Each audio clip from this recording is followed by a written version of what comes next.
here. Move this over.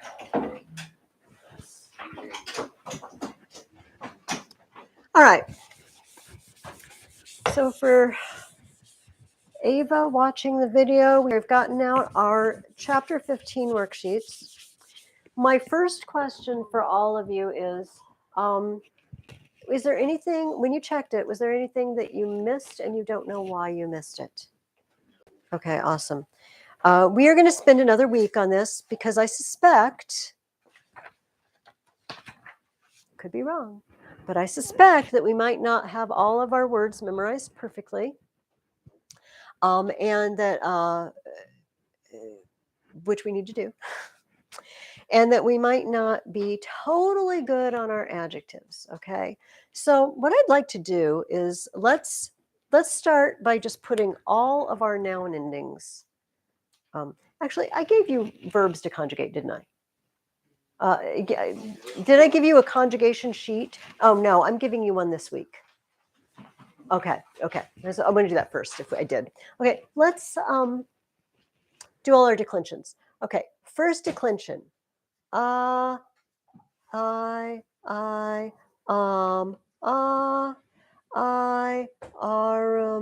is, as, is. Second declension. Us, o, is, as, is. Second declension, neuter.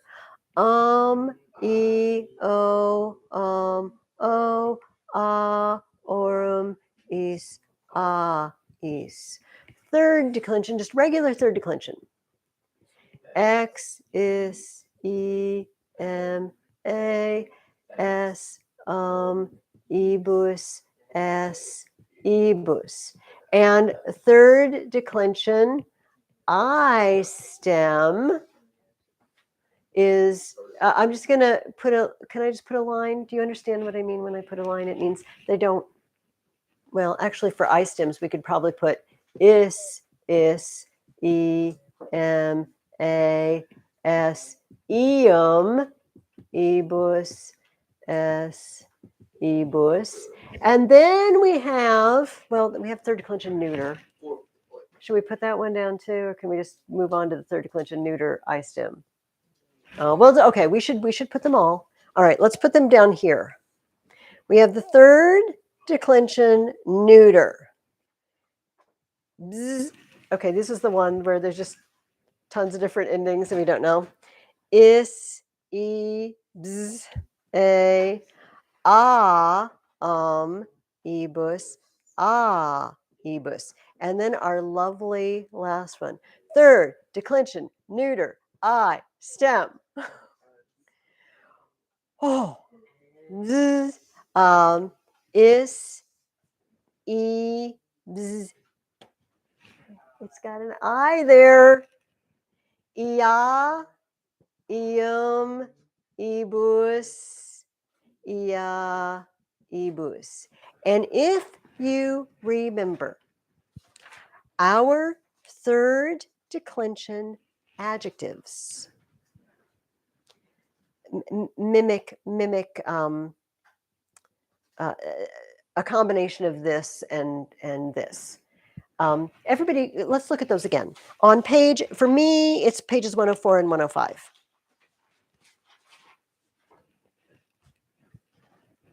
Let's look at the adjectives that have 3 different forms. On page 104 for me, we have celer, celeris, celeri, right? Which means swift or fast. And we see that it has a masculine, a feminine, and a neuter. But guess what, folks? The masculine and feminine are the same except for the nominative. They're the only ones that have different forms if you notice the rest of them. And we notice something else. The masculine and feminine have an I, like these neuter I stems in the ablative. All of the rest of them have an E there, and this one has an I. And then we also notice that the neuter is just like these. with the ia, ium, ibus, ia, ibus. All right. This goes for the other adjectives as well. Look at the next page where you have omnis, the chart with omnis, omni. In this case, they're not even trying to pretend there's a separate masculine and feminine. Omnis is just the nominative for masculine or feminine. It's the same, isn't it? The ablative singular has an I, and the neuter plurals have ia, ium, ibus, ia, ibus. And then we have some adjectives that just have one form, like ingens. Its genitive is ingentus. And we can see that at the bottom of page 105. Again, it has an I in the ablative singular. And if you look on the next page, the plural neuter is ia, ium, ibus, ia, ibus. So that's why once we know this, these third declension neuter and neuter I stems really well, like mare is the example that they gave you. Mare, maris, mari, mare, marie, maria, mariam, maribus, maria, maribus. It's crazy. That's what these adjectives are like. And we also learned last week that we can use these adjectives with first and second declension nouns. You don't have to have one of these adjectives with a third declension noun, which it gets a little tricky though, doesn't it? Because then we're dealing with these endings going with these endings, and we have to match them. And remember, matching doesn't mean they look alike. What does it mean? What are the three ways they have to match? An adjective always matches its noun in case, case, number, and gender. If one of them is accusative, the other is accusative. If one of them is plural, the other one is plural. If one of them is feminine, the other one is feminine. Always. But they might not physically, visibly look the same. Okay, what we're going to do is we're going to go over some of what you did on your sheet. We're just going to do some practice sentences just to get used to them. Is there anybody who nailed perfectly every sentence they gave you to translate? You didn't miss anything. Okay, then it is worthwhile for us to go over the sentences. I am actually just going to do the ones that I can see in my book. This is 1 through 5 in exercise 6. I don't know what page of your worksheet packet that is. But if you find where it says exercise 6, it says parse, diagram, and translate. And 1 through 5 are in here, and then you probably have some extras, right? Let's do 1 through 5, and then we'll see how much time we have. This is all I really want to do today. I'm going to have you work another week on chapter 15. It says test, not a test. Not a test. I have an email written to your parents to send, with the key, and it says, not a test. You can use your book. It's just extra practice. Yes, sir.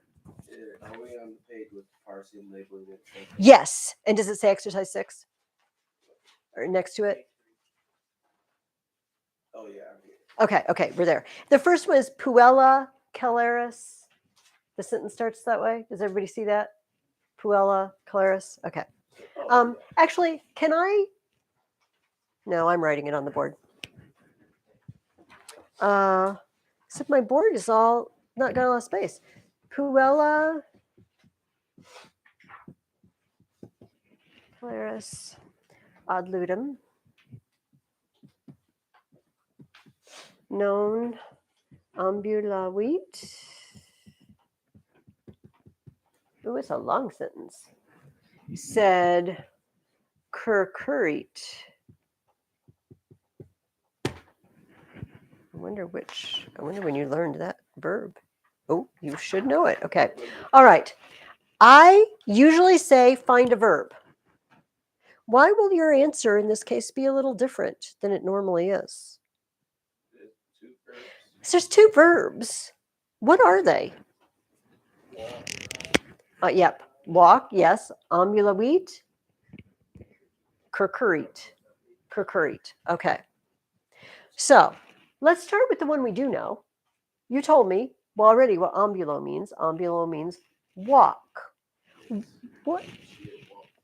It is he, she, or it walked. Beautiful. It's perfect tense. I know this because it's got the V in it. And so that's this third principal part.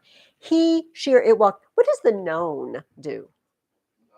Not. He, she, or it did not walk. Is there anything that could be the he, she, or it? It's going to have to be nominative and singular. Puella. Puella, it can only be a subject. It doesn't have the little line over it. So the girl did not walk. Is there any other word that is feminine and masculine? There's no word that's feminine and masculine. Feminine and singular and nominative. Caleris. Caleris. Which means what? So swift. Swift. The swift girl. Now, hold the phone. I see an ah and I see an is, and I said they always have to match. But the good news is they do.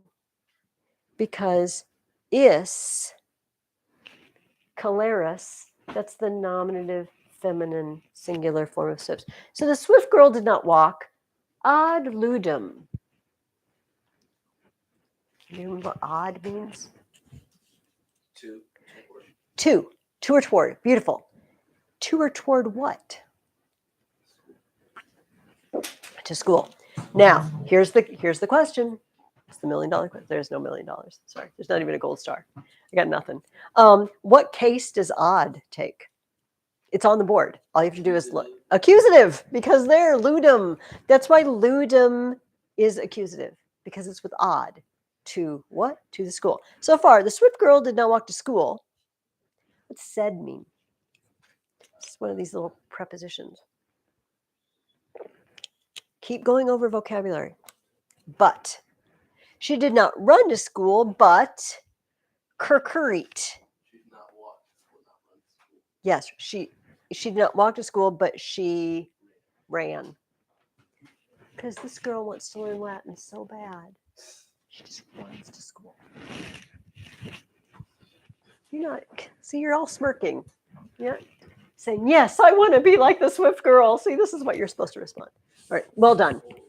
Did you guys get that sentence? Did you do it, or did you miss anything? Okay.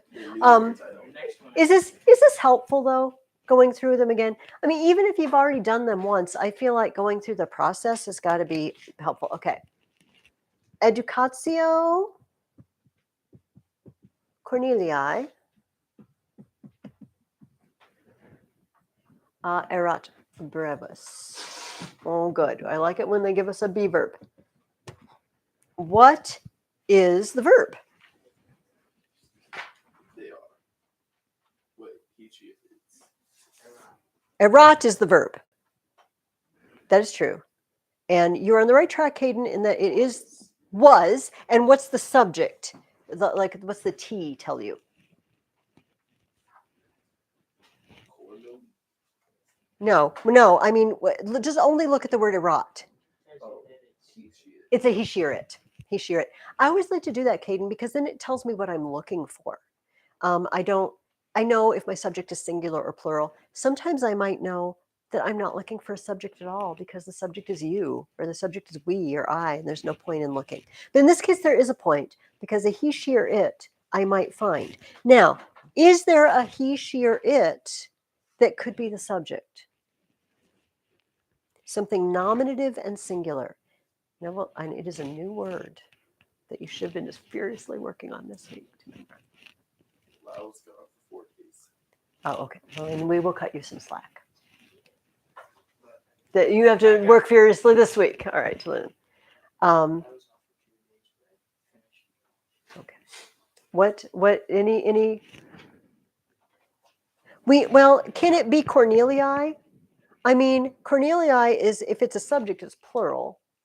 And we have to have a singular subject, so it can't be that. Or yes, it is genitive. It could be genitive or dative.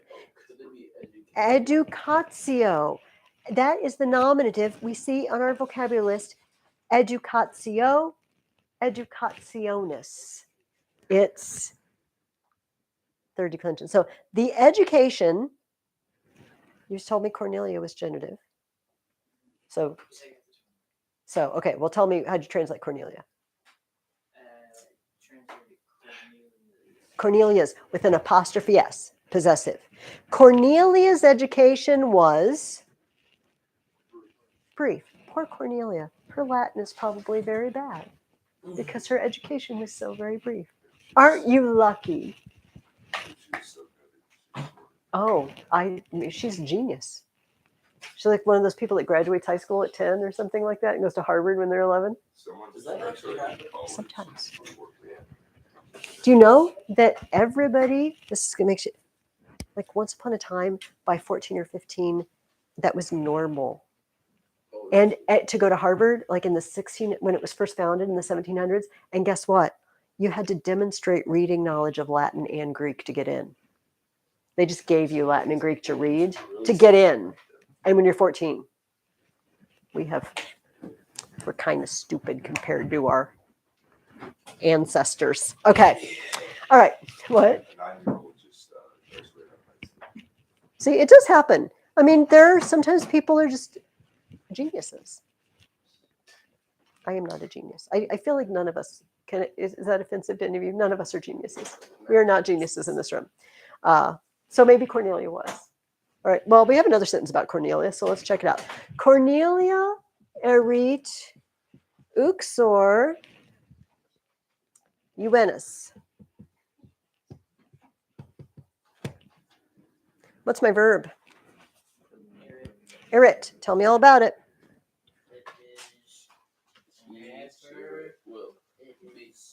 Yes. Yes.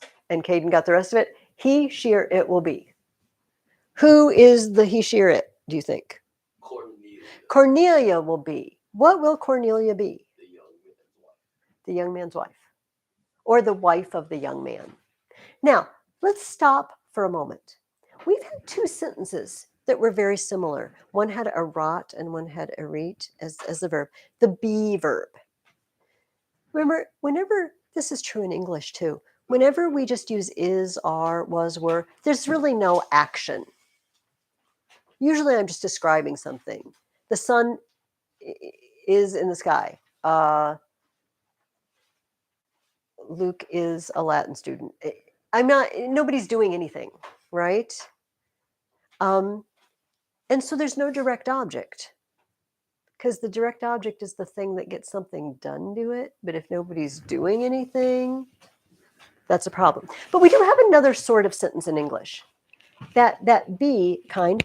And so if we have a sentence like Joe is a student, that's one kind. And we have Joe is smart. Okay, let's do this too. Student is what kind of word? I'm sorry, Caden, you can't see that at all, can you? What kind of, like, what part of speech is student? Is it a verb? Is it an adjective? Student. It is not, because what does student describe then? It is a noun. It is a noun. I don't know how I lost this. Actually, maybe it belongs to your family. Is this your bookmark? Oh, because it was just on the floor here. I thought it fell out of my stuff. Student, a student, usually if you see a or the in front of something, you know it's a noun. What kind of word is smart? What part of it's an adjective? Okay. So we have two choices. We have Joe is being a noun, and here Joe is being an adjective. And they call these a predicate noun or a predicate nominative or a predicate adjective. And so in this case, we have a predicate noun. Cornelia is what? Cornelia is wife. They're the same person. So they're both nominative. In the sentence before, we had education was what? Education was short. And so we had a predicate adjective. Does that make sense? But whenever I see sum, ero, eram, a form of those verbs, I instantly can tell myself there's going to be no accusative. Well, unless I'm using a preposition that takes the accusative. So there's going to be no direct object or indirect object, none of that. And I'm probably going to find another nominative that describes the subject somewhere in the sentence. Okay. Let's take a look at the next one. Did you guys nail those? Pretty good. Pretty good. Are they getting easier for you? The last one was kind of weird though. Discunt, Or right, yeah. pueri, de vita publica.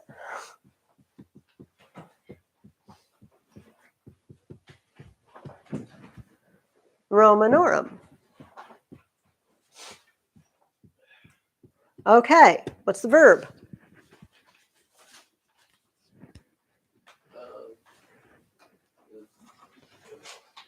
Disco. Discunt. Tell me everything you know about discunt. Does not mean discrete. It is a verb. It's one of your new ones. It is learn. And what tense is it? It is present tense. If I go back to my vocabulary, I see it. Its principal parts are disco, discary, didiki. So it's third conjugation. So it conjugates disco, discus, discit, discimus, discitus, discunt. All right. So they learn. They learn. Who could be the they? Any they candidates? Pueri. All right. I like that because it's got a potential nominative plural, which is what we need to be the subject. What does it mean? It's plural. Boys. The boys. The boys learn. We could also say, remember, the boys are learning. The boys do learn. That would be an odd way to put it. The boys learn day. Oh, those blasted prepositions. That's a new one, right? It is not a new one. Now you feel bad? Do you feel shamed? Wait, without. About. It can mean two kind of basic things. Down from, like descend, Oh, yeah. or about. And in this, I'm just going to tell you to use about. They're learning about something. What are they learning about?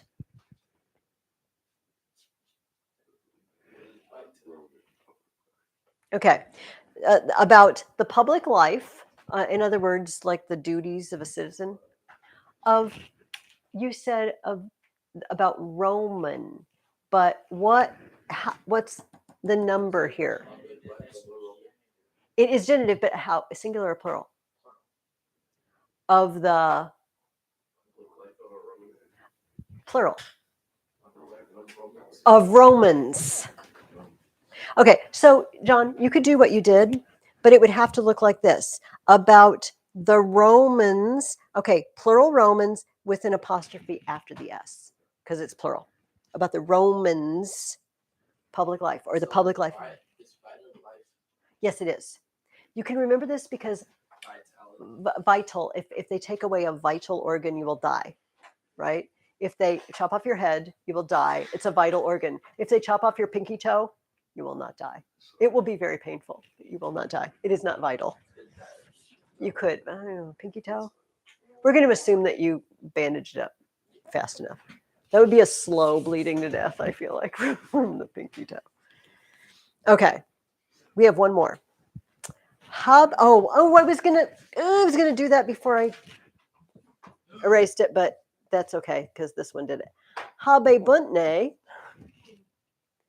Marcus et Cornelia. We're getting some people in our stories now. Marcus et Cornelia. Educationem. Grauem. Okay. What's the verb?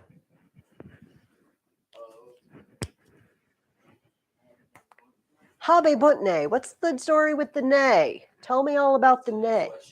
It means it's a question. I know this now, and now I can completely ignore the nay because all the nay does is say it's a question. So habebunt. That's my real verb. Habebunt.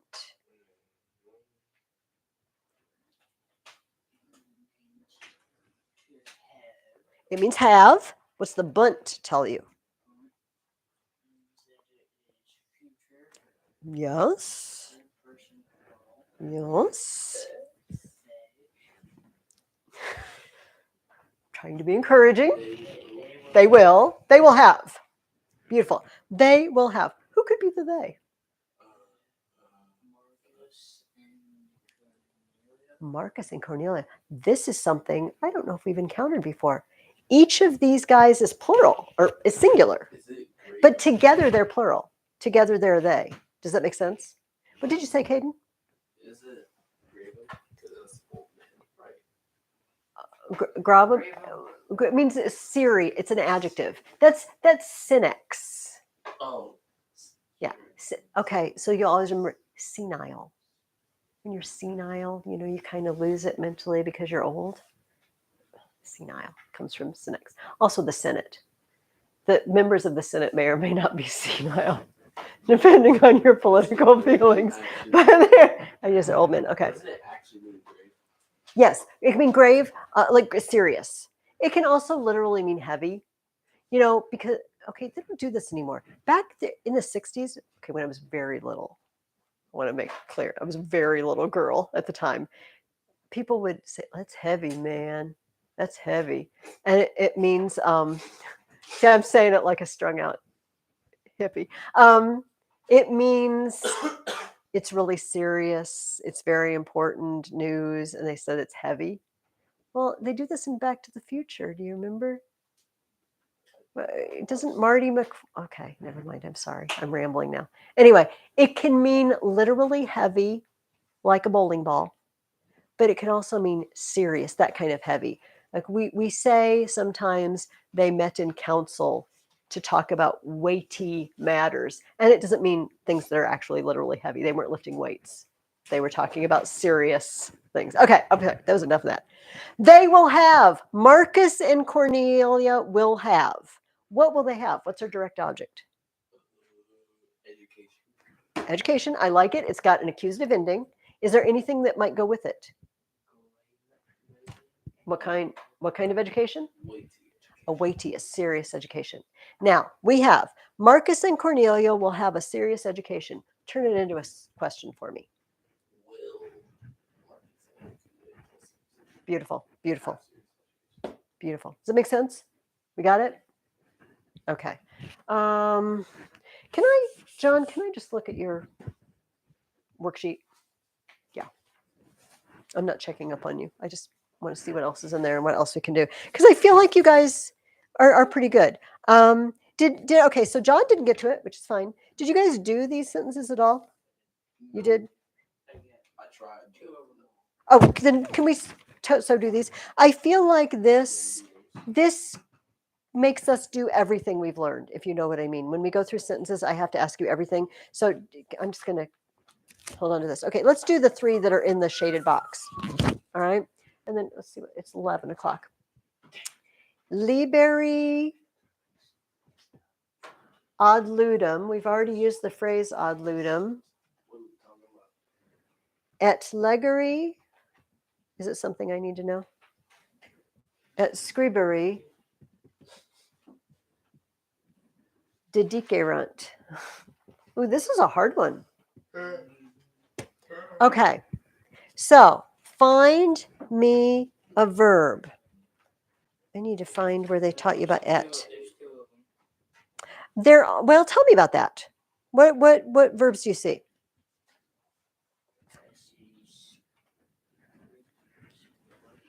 I see scribbery. Okay, I'm just gonna. Okay, what else do you see? Leggery. Do you see anything else that's got a verbish ending on it? Dedicerant. Okay, so whoa, we got a problem. We have verbs all over the place.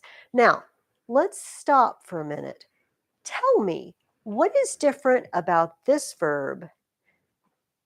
Okay, on Sesame Street, they used to have a thing. One of these things is not like the other. They'd show you pictures of 4 things, and one of these things just doesn't belong. I will not sing the whole song. One of these things is different than the other 2.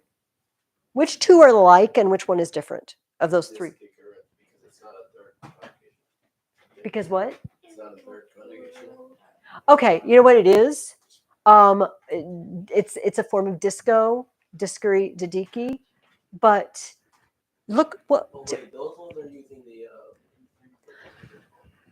infinitive. He told you. Yes. Lego, leggery. Scribo, scribery. Those are the second principal part. What does that mean? How do we translate that?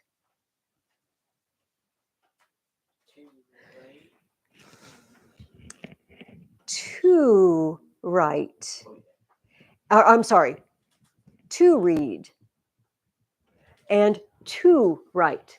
These can't be a main verb, can they? I can't say Caden to read. That is not a normal sentence. what is the Libri? Can you hold on to it for just a minute, and we will address it. I'm gonna get our verb situation taken over, and then we'll hit that next. So this means to read, and this means to write. They can't be our normal verb. This one, however, has an erunt ending on it. That's a normal looking verb ending. And I already told you that this is a form of disco, discary, didiki, and we already said what that meant. Do you remember? We already used that in a sentence once.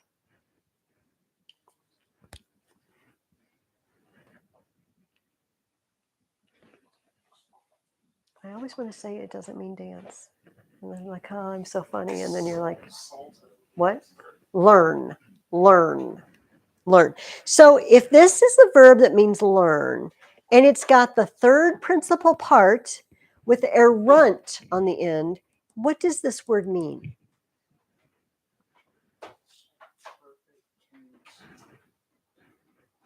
Third person.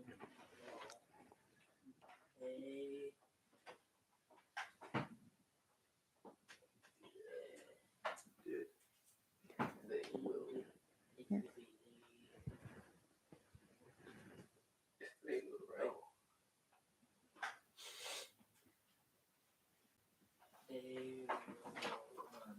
They learned, they did learn. You want to give me the third one? John, you're the master of the three. I made you do that so many times. They learned, they did learn, have learned. Have learned. Okay. All right. We'll just go with they learned because it's shorter to say. Okay. They learned. Now let's go back to Caden's question. We're looking for who's learning, a they. And I noticed that Liberi has a potential subject, plural subject ending.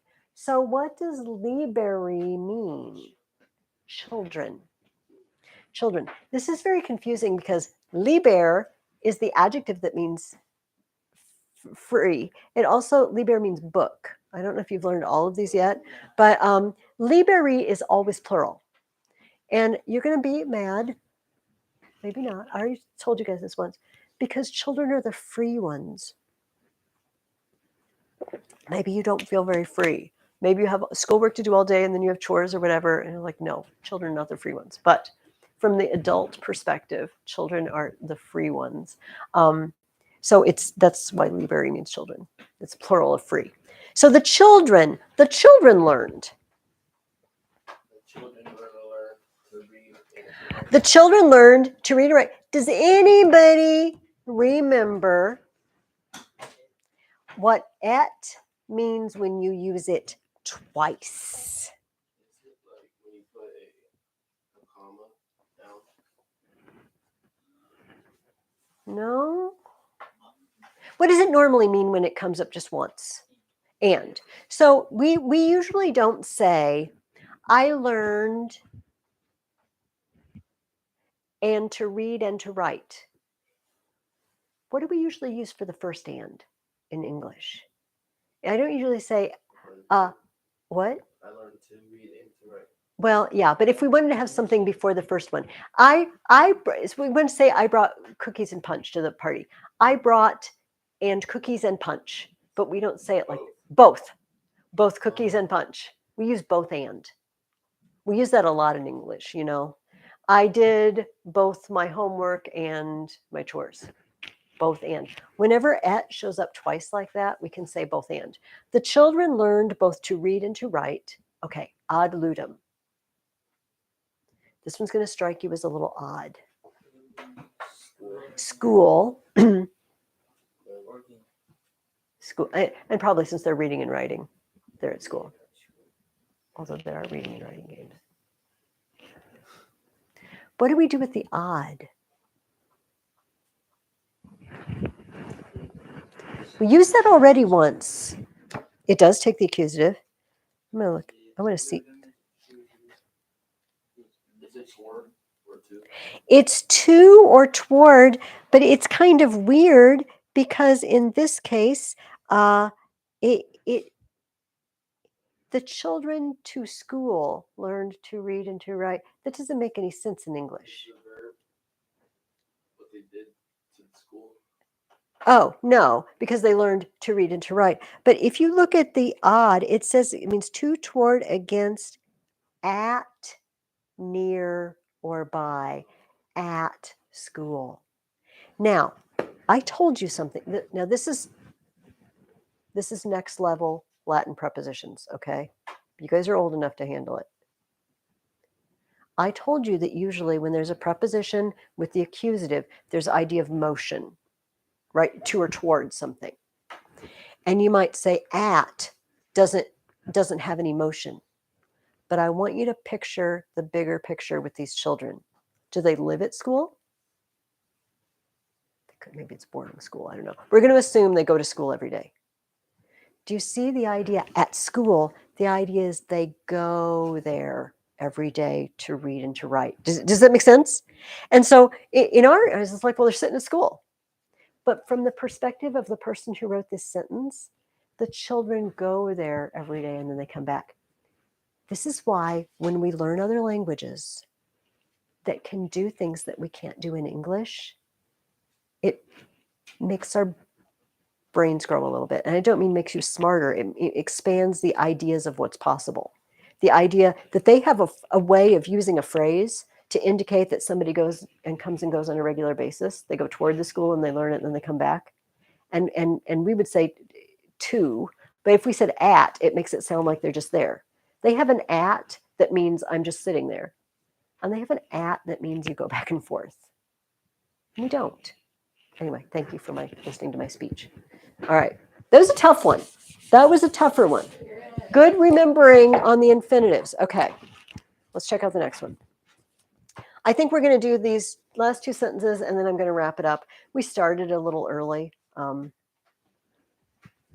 And maybe I should ask you guys, be thinking if you have any questions, something that you keep running into and you keep missing, and you would just like us to go over it. Marcus ad Graecium navigabit. This one is a little easier. Find me a verb. Or you might just say the whole sentence. Marcus will sail to Greece. Beautiful. Bobis bit, future. He, sheer, it will. Who's the he, sheer, it? Marcus. Marcus will sail. And then we have to or towards, again, with the accusative, to or towards Greece. All right. Thank you. Luke just wants to get done even earlier. So it's like, I'm just saying all of them. Actually, I do need to go over this with you. So it will be good. We'll do this and then I'll show you your new sheet. Oh, here's our educatio again. Educatio. Oh, liberorum. We're reusing words here. Erit.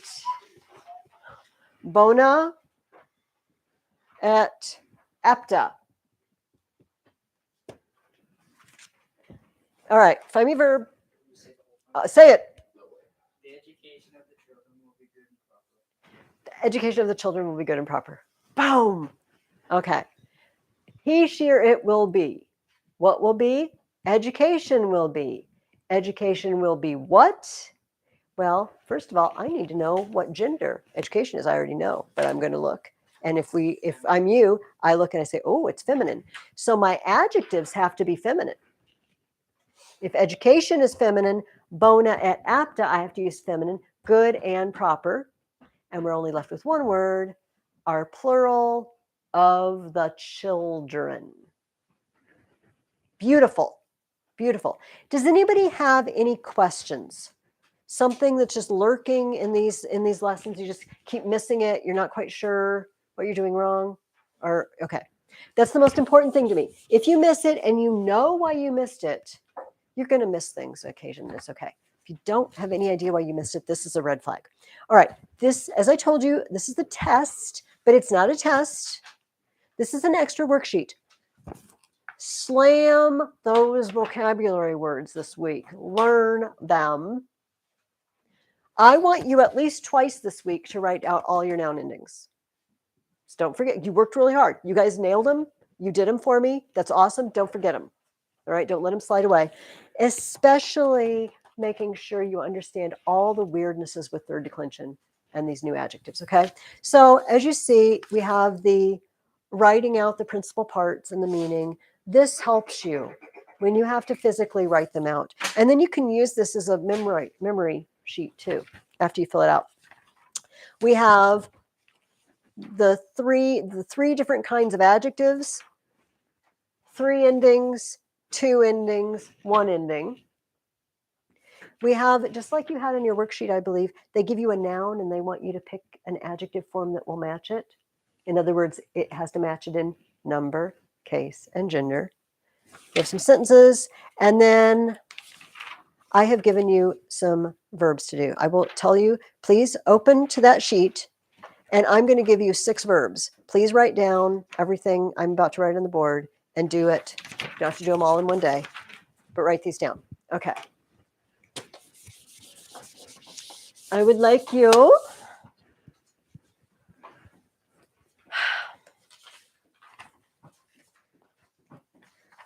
okay, so we need 6 of them. 1, 2, 3, 4, 5, 6, because you get 6 boxes. I want you to do scribo in the present tense. Remember, you have to know what conjugation it is. I didn't get. I didn't give these out. I only gave one to John, and then you guys are just so nicely, quietly gonna take it. All right. So go to that conjugation sheet at the back. First set of squares, scribo in the present tense. We will go over these together next week, okay? Next, let me look at all your old verbs.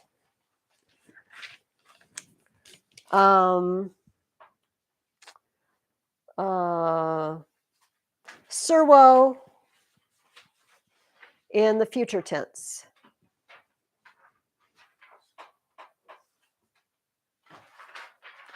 Habio in the present tense.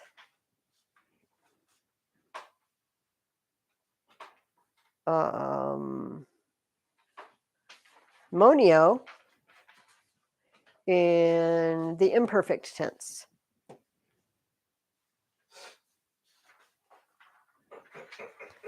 Winko in the present tense.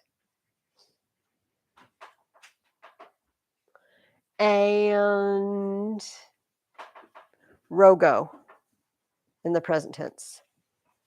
Those are your 6 verbs. Right. And when you guys write that down, would somebody lend me your pencil, like when you're done? And I'm just going to write this down so I don't have to ask you next week. Scribo present, servo future, habio present, monio imperfect, winko present, rogo present. Okay, we will go over those next time. Our goal this week is for you to learn all of the material in chapter 15. That means I'm good on all my adjective endings and my words, my vocabulary words. Also, continue to spend some time every day going back over old words, reviewing old words. They will drop out of your memory if you don't keep using them. And this will give you some practice with our verbs. Remember those third declension verbs like pono, ponery. I didn't give you this one to do, but remember, I know it's third conjugation. How do I know that? I know It's Yeah, because it's got no line over the infinitive. And remember, when I conjugated in the present, pono, ponis, ponit. Yeah, very good. Ponimus, ponitis, ponunt. So don't forget that. So each of those verbs that I gave you on that list, you need to know what conjugation they're in before you know how to conjugate them. And hopefully when you're learning your verbs, you have to learn all the principal parts, and that tells you, okay. Any other questions before we shut it down? Okay, learn it. We'll move on to chapter 16 next week. Great, and I will see you then. Oh, yeah.